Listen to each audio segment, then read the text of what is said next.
Bank की तरफ से पियून का वैकेंसी इन्वाइट किया गया है, जिसमें आपका अलग अलग डिस्ट्रिक्ट के लिए वैकेंसी इन्वाइट किया गया है। तो दोस्तों आप किस तरह से इस एप्लीकेशन के लिए अप्लाई कर सकते हैं। सो फ्रेंड, जैसा कि यहाँ पर आप देख पा रहे हैं, पंजाब नेशनल बैंक आपका यहाँ पर वैकेंसी इन्वाइट किया गया है चपरासी यानी कि पियून के लिए, जो कि सीधी भर्ती आपकी इन्वाइट की गई है। तो दोस्तों आपका जो क्वालिफिकेशन है मिनिमम आपका यहाँ पर 12th पास रखा गया है।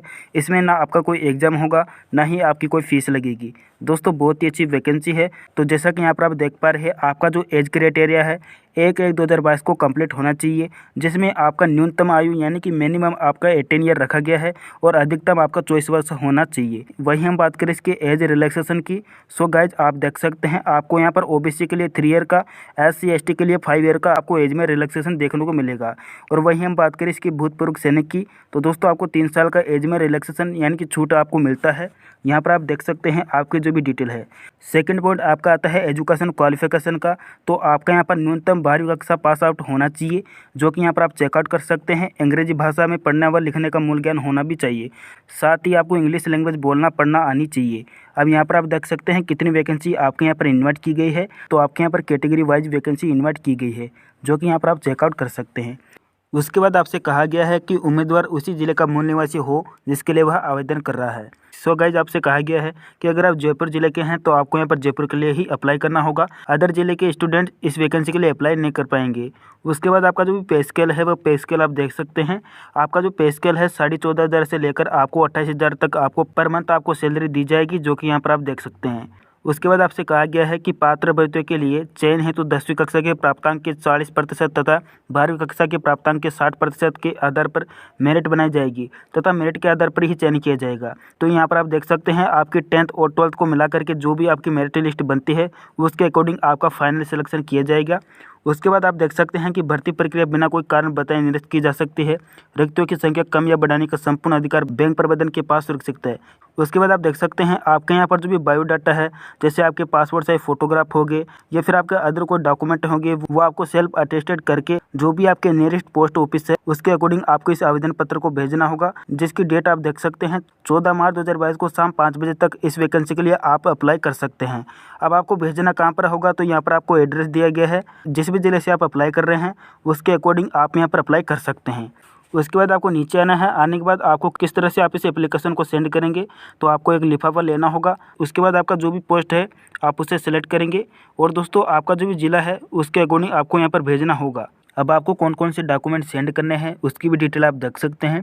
तो आपको यहाँ पर कहा गया कि जो भी आपके डॉक्यूमेंट है, जैसे कि आपकी 10वीं या फिर आपकी 12वीं की मार्कशीट होगी, आपका मूल निवास प्रमाण पत्र हो गया, आपका जाति प्रमाण पत्र है अगर आपके लागू होता है तो। उसके बाद दोस्तों ये सारी डिटेल आपको देनी होगी, ये डॉक्यूमेंट आपके पास होने चाहिए।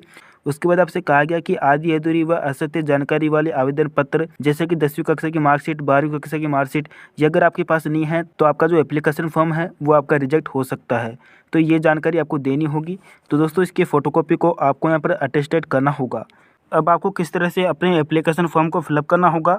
सो गाइज आपको यहाँ पर जो ये नोटिफिकेशन दिया गया है, इसका ये एप्लीकेशन फॉर्म है, आप इसका साइबर कैफे से प्रिंट आउट निकलवा सकते हैं।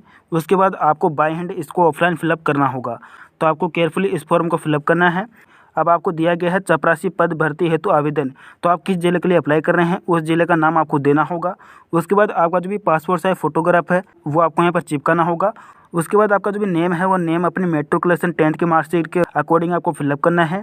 उसके बाद अपना फादर का नेम आपको देना है। आपका जो भी स्थायी पता है, आपका जो भी एड्रेस है वो आपको देना होगा और आपका जो भी एक्टिव और वैलिड मोबाइल नंबर है वो आपको देना होगा। आपका ईमेल आईडी आपको देना है और जो भी आपका कैटेगरी है SC ST जो भी है वो श्रेणी आपको देनी होगी।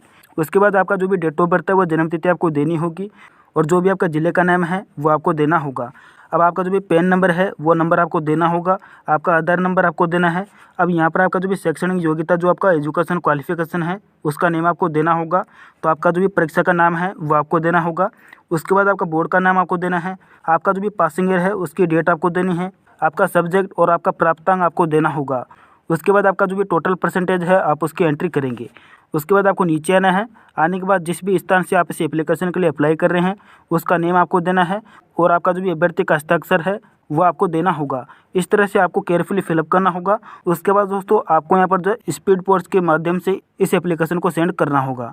सो फ्रेंड्स, इस तरह से आप यहाँ पर जो है PNB PO का जो ऑफलाइन फॉर्म है आप उसे फिलअप कर पाएंगे। तो इस वीडियो में मैंने सारे डाउट आपके क्लियर कर दिए हैं। तो दोस्तों, इस तरह से अपने एप्लीकेशन को आप फिलअप कर सकते हैं।